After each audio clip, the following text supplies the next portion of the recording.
स्वामी प्रसाद मौर्य पहुंचे eco garden. 69,000 शिक्षकों के समर्थन में स्वामी प्रसाद मौर्य पहुंचे इको गार्डन। नियुक्ति पत्र की मांग को लेकर 69,000 शिक्षक अभ्यर्थी लगातार कर रहे हैं प्रदर्शन। कल सुबह शिक्षकों ने उप मुख्यमंत्री केशव प्रसाद मौर्य के आवास पर किया था धरना प्रदर्शन, जिसके बाद पुलिस ने सभी को गिरफ्तार कर इको गार्डन लाकर छोड़ा था। अब स्वामी प्रसाद मौर्य पहुंचे 69,000 शिक्षकों से मिलने इको गार्डन। अभ्यर्थियों से मिलकर यह आश्वासन दिया है कि सड़क से लेकर सदन तक इस मुद्दे को उठाएंगे। स्वामी प्रसाद मौर्य ने एक्स पर किया ट्वीट।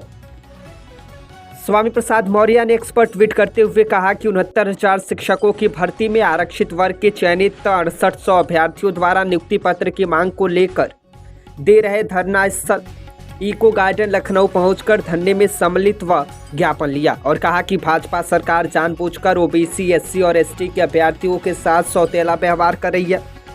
चयनित होने के बावजूद भी नियुक्ति पत्र न देना सरकार की निरंकुशता है और इस बात का जीता जागता प्रमाण है कि भाजपा सरकार एक एक करके संविधान प्रदत्त आरक्षण का गला घोट रही है।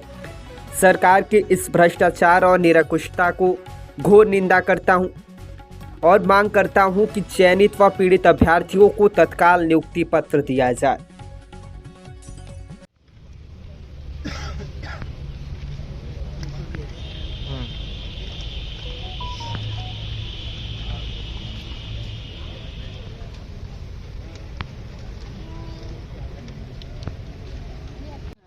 आ गया ऑफिशियल सब कुछ ट्वीट वगैरह कर दिए, उस पे विज्ञप्ति आ गई, डेट निकल गई। ट्वीट अभी है कि डिलीट ये वाले हैं सब हैं।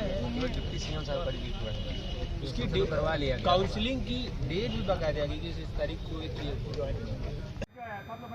मैम आपका परिचय बता दीजिए, आप लोग यहाँ इको गार्डन आए हैं क्या? सर हम क्या बोलते हैं, मेरा नाम प्रमिला चौधरी है और हम प्रयागराज से आए हैं। हम सर 69,000 शिक्षक भर्ती के 6800 लिस्ट के अभ्यर्थी हैं सर। हम 2 साल से हम लोग के लिस्ट में नाम आया। हम लोग के क्या आरक्षण को योगी सरकार जी ने माना और हम लोग को लिस्ट में नाम आया सर 5 जनवरी 2022 को। तब से 2 साल से हम लोग यहाँ धरना प्रदर्शन कर रहे हैं सर। हम लोग को कोई सुनने वाला यहाँ पर नहीं है सर। हर नेता मंत्री हर के पास जाते हैं, वहाँ से हमको भगाया जाता है और हम लोग को यहाँ इको गार्डन में ही बंद दीवार के अंदर कर दिया जाता है सर। हम लोग को कोई न नेता न मंत्री कोई नहीं सुनता सर। अभी तक कोई आया अभी आप लोगों से मिलने? नहीं सर, कोई नहीं आया सर। आज हम लोग केशव मौर्य के यहाँ गए और हम लोग से मिलने का समय भी दिए मगर मिले नहीं और पीछे चले गए सर। हम लोग को मिले भी नहीं और हम लोग वहाँ पे निराश होकर हम लोग यहाँ पर फिर गाड़ियों में भर के यहाँ पर लाया गया। कल भी आप लोग प्रदर्शन किए थे? हाँ सर, कल हम लोग करे थे सर। हम लोग को कपड़े फाड़े गए सर, हम लोग को मारा गया, पीटा गया सर और हम लोग गाड़ियों में भर गए इको गार्डन छोड़ा गया सर। सर देखिए हम लोग की चोट लगी और कुछ बहनों को हॉस्पिटल में भर्ती हुई सर। मैम आप अपना परिचय दे दीजिए। जी मैं कानपुर देहात से अर्चना वर्मा और हम लोगों की जो 6800 की लिस्ट आई है, जो सरकार ने आरक्षण घोटाले निसंदिग्ध को मानते हुए लिस्ट जारी की थी, उसी पर हम लोग उनसे मांग कर रहे हैं कि उस पर ज्वाइनिंग दी जाए हम लोगों को। हम लोग 2 साल से यहाँ प्रदर्शन कर रहे हैं। ये उनकी जिम्मेदारी बनती है कि उन्होंने अगर किसी गलती को माना है तो उसको आगे बढ़ाएं और हमें नियुक्ति दें। यहाँ पे हम लोग प्रदर्शन करने को मजबूर हैं। यहाँ पर महिलाएं जाती हैं, मिलने का समय मांगती हैं। यहाँ पर अधिकारी प्रशासन के लोग मिलना नहीं चाहते, जो जिम्मेदार नेता हैं। और हम लोग यहाँ शीत में, ठंड में, मच्छर के बीच में छोटा बच्चा लेकर के देखिए आए हैं, तो क्या उन्हें अपनी जिम्मेदारी नहीं समझनी चाहिए? अगर उन्हें अपनी जिम्मेदारी नहीं समझ में आ रही तो हमारे हाथ में भी जो चीज़ें हैं, हम लोगों के पास भी वोट बैंक है।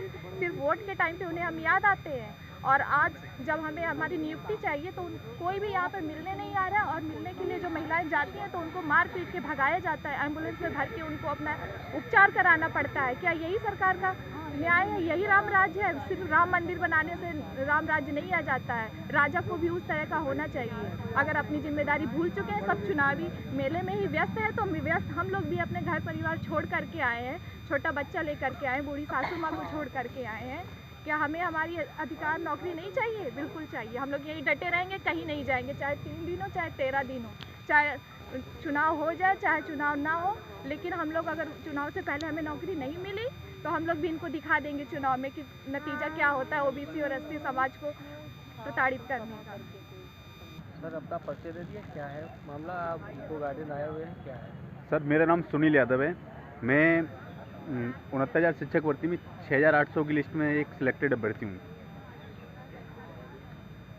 तो आप वहाँ पे गए थे, कृषि मंत्री से मिलने गए थे आप? जी, हम लोग कल माननीय बेसिक शिक्षा मंत्री महोदय से मिलने के लिए गए थे, और लेकिन वहाँ पर ये हम लोगों का बहुत बड़ा दुर्भाग्य है कि बेसिक शिक्षा मंत्री जो कि ओबीसी समाज से आते हैं, और हम सभी ओबीसी एससी समाज के आरक्षण पीड़ित अभ्यर्थी अपनी मांग को लेकर वहाँ पर गए थे, लेकिन माननीय बेसिक शिक्षा मंत्री महोदय ने एक तो मुलाकात नहीं हम लोगों से की कि हमारे डेलीगेशन से मुलाकात नहीं की, और हमारे लोगों को, हमारी बहनों को, भाइयों को बुरी तरीके से पुलिस ने बर्बरतापूर्वक घसीट कर गाड़ियों में भरकर हम लोगों को यहाँ पर छोड़ दिया। इसके साथ साथ हमारी बहनों के गंभीर चोटें आई हैं, अनेक भाइयों के गंभीर चोटें आई हैं, बहनों के, भाइयों के कपड़े भी फटे हुए हैं, और पुलिस के द्वारा जात सूचक गालियाँ भी दी गई हैं।